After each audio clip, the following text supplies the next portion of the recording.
La ilaha illallah Muhammadun Rasulullah alaihi salatullah wa alihi wal ahib. Saya sedikit menyimak kajian tadi tentang sholat yang diuraikan oleh Buya mengenai sholat adalah sebuah konsep dan sedikit mengurai tentang sholat khusyuk yang didefinisikan sebagai sholat yang diimplementasikan dalam kehidupan sehari-hari. Nah, di sini pertanyaan saya, menurut Buya, seperti apa sih definisi sholat itu sendiri? Oke, terima kasih. Sekian dari saya. Wassalamualaikum warahmatullahi wabarakatuh. Sholat itu yang paling substansial adalah doa. Ya. Makanya as-sholatu lughatan ad-du'a wa syar'an af'alun wa aqwalun muftatahatun bitakbir wa muftatamatun bit taslim. Kan gitu di fikihnya tuh. Ini saya juga baca kok. Saya juga santri. Ya kan gitu. Ya seperti itu. Jadi ya kenapa kita tidak kembalikan saja salat itu dalam makna yang substansialnya ini, yaitu doa, berhubungan, berkomunikasi. Makanya orang menafsirkan sholat itu ya dengan sholat yang diawali takbir itu, seperti dalam surat Inna a'toina kal kautsar, kami telah memberikan kamu telaga al-kautsar. Bayangkan di kitab tafsirnya Al-Kautsar itu suatu telaga yang ada di sorga. Ya, nanti isinya macam-macam, ada madu, ada susu, ada arak, gitu.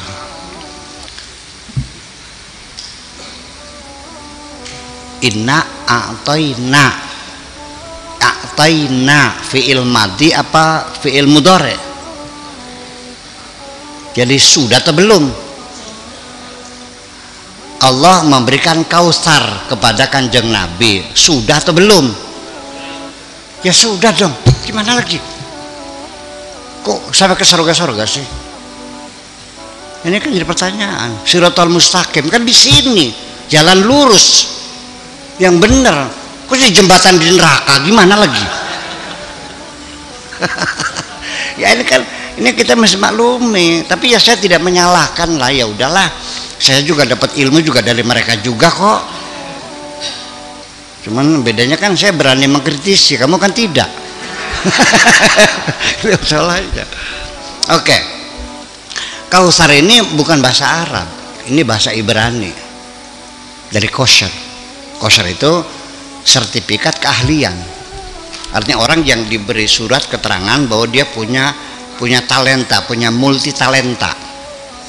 Ya, iya. Ya main gitar bisa, piano bisa, ngaji bisa, ceramah bisa, apalagi matematika bisa, fisika bisa, duit banyak, sakti iya, kan gitu. Kan multi talenta. Kosher, dari kata kosher, kasrut. Ya, kalau kasrut itu tukang jagal yang punya sertifikat. Jadi kosher itu adalah sertifikat isinya. Maksudnya Nabi diberi kemampuan yang luar biasa, kecerdasan, kepintaran, kesabaran, punya tahan daya tubuh, kesehatan, semuanya itu. Nah, kan, jadi udah nggak usah ngenes, nggak usah sedih, udah. Artinya kami sudah memberikan berbagai macam talenta kepada kamu. Silahkan untuk bekal hidup kamu berjuang. Yang penting fasalli li rabbika, banyak berkomunikasi dengan Tuhanmu. Jangan pedulikan komentar-komentar orang lain. Yang penting banyak berkomunikasi. Kami bekali engkau dengan talenta-talenta yang banyak sekali. Yang penting engkau berkomunikasi dengan Tuhanmu. Fasalli li rabbika, bukan sholat. Sembahyang mana? Gue sembahyang mana kan? Wanhar, dan berkorbanlah. Artinya coba pikirkan masyarakatmu, tolonglah mereka yang susah, ajarilah yang bodoh, obatilah yang sakit. Ya kan? Kita berikan pengorbanan kita kepada masyarakat dengan kebaikan-kebaikan. Karena melalui berbuat baik kepada sesama itu akan membangun namanya the law of attraction. Ya, undang-undang daya tarik. Kita menjadi ketokohan, akan eksis di tengah-tengah masyarakat. Wanhar fasalli li rabbika wanhar. Inna syaniaka, nanti yang memusuhi kamu, yang menjelek-jelekan kamu, yang ngerasain kamu, huwal abtar, akan tumbang dengan sendirinya. Kan enak begitu tuh. Oh, tegang neraka sepriben. Ini persoalannya. Jadi ya seperti gitu. Jadi artinya begini, mereka menafsirkan Al-Quran pada zaman itu. Tapi pertama kali tafsir At-Tabari, di situ Israiliyat, khurafat, ya kan, hadis-hadis dhaif masuk semuanya. Yang penting asal mengurai, jangan disalahkan, ya kan begitu. Nah, kita sekarang sudah teknologi, sains teknologi semakin maju, kita punya alat yang lengkap, ya kita bedah lagi dong. Memang nggak boleh menafsir Al-Quran, memang nggak boleh. Ini Al-Quran untuk kita kok, masa nggak boleh dibedah, diurah lagi. Nah, itulah makanya itu sekira seperti itu maksudnya. Nah, kita kembali tadi yang lupa saya uraikan, seperti ketakwaan tadi itu apa tadi itu? Melaksanakan segala perintah Allah.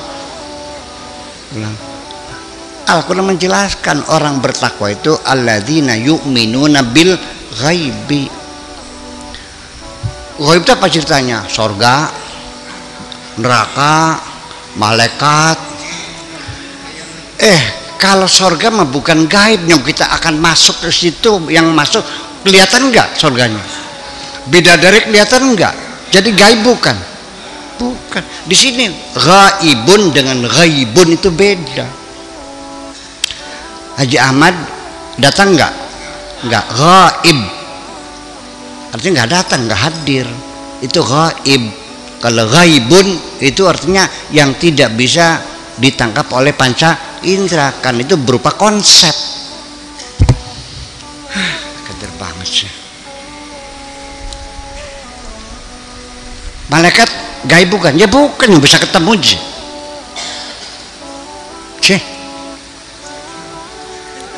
Jadi gaib itu sesuatu yang sifat konsep-konsep. Ya artinya punya platform.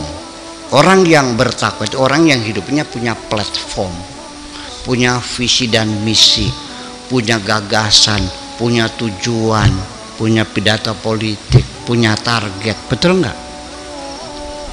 Punya cita-cita. Jadi terarah semua perbuatannya itu. Tidak kayak pedet ke gawang garu.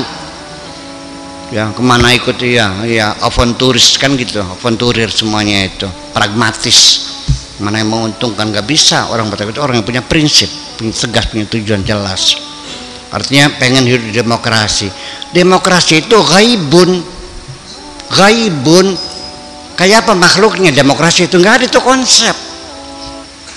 Dimana terciptanya suatu kebebasan individu, kebebasan masyarakat, kebebasan berbicara, kebebasan berekspresi. Iya, negara yang melindungi warga negaranya. Ya itu demokrasi. Dari mana tahunya? Nah, negara kita ini sudah kelihatan tanda-tanda kedemokrasiannya, di mana orang boleh demo, betul nggak? Orang boleh mengkritisi presiden, boleh kok, sekarang nggak ditangkap kok, betul nggak? Itu di ISC itu kan mereka sudah tidak takut, nggak ada takut lagi mengkritiki presiden. Ya karena kita sudah demokrasi. Asal cuma yang sopan aja lah gitu aja kan. Iya nggak ada masalah. Menyebabkan kesalahan boleh kritisi, tapi jangan mencaci maki dong, gitu aja, pakai etika juga. Bikin ormas boleh, betul nggak? Jadi kan ada nggak demokrasi? Ya ada. Yuk kita kawal bersama. Kasih paham menjaga makhluknya. Itu diimplementasikan dalam kehidupan bernegara. Ya kan? Kemakmuran kayak apa? Ya nggak ada. Kopi, ya ini kok bukan kemakmuran. Kemakmuran itu adalah adanya satu kemampuan daya beli masyarakat, kan gitu, untuk pemenuhan kebutuhannya yang pokok. Yang penting pokok kecil lah ya. Itu kan makmur bersama, kan gitu.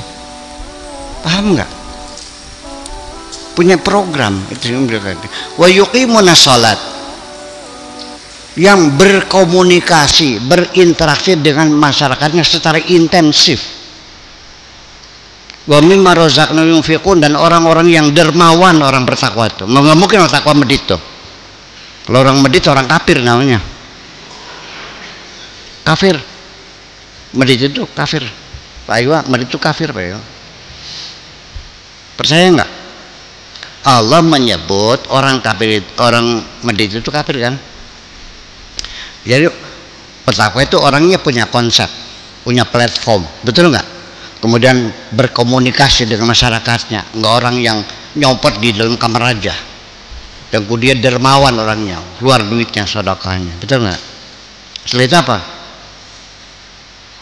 Wa mimma razaqnahum yunfiqun walladzina yu'minuna bima unzila ilaika wa ma unzila min qablik, dan punya toleransi dengan agama-agama yang lain. Yang kelima, wabil akhiratihum, punya program jangka panjang. Itulah takwa dalam Al-Quran dijelaskan. Kok melaksanakan perintah dari mana Anda mau definisi itu? Jadi pertanyakan dong. Jelas mana? Kata Allah atau kata ulama? Ikut mana? Terserah kamu. Ada yang ngotot boleh, ya silakan aja, apa-apa. Kalau memang itu membahagiakan dirimu, silakan aja. Kalau Anda sudah merasa bahagia gitu, ya udah silakan aja. Tapi nanti pada di penghujungnya, bahwa orang yang rajin sholatnya sekalipun, tetapi ketika keadilan sosial tidak menjadi kenyataan, banyak anak yatim terlantar, banyak miskin kelaparan, maka sholatmu akan dibayar dengan neraka well oleh Allah. Setuju nggak? Iya, jadi Islam, ya, Islam itu bukan ritual, bukan. Ritual itu sholat, zakat, itu hanya exercise, latihan. Sama seperti Pak Iwa memimpin kalau hari Senin ya, apel bendera ya, kan hormat bendera. Itu bukan menyembah bendera, bukan, menanamkan cinta tanah air kepada kita, paham enggak? Hormat bendera, orang gitu. Itu bukan nyembah. Ini ada isu itu musyrik nyembah. Ya itu salah semacam itu. Jadi ya kisah sendiri jadi menjadi sulit untuk berbicara lebih bebas di tengah masyarakat yang memang seperti itu. Selalu salah paham. Jadi ya bagaimanapun ya kita harus berjiwa besar juga. Ya, fasfa anhum wa qul salam. Ya kan selesai. Itu aja. Ujungnya apa? Emang juga pikirin.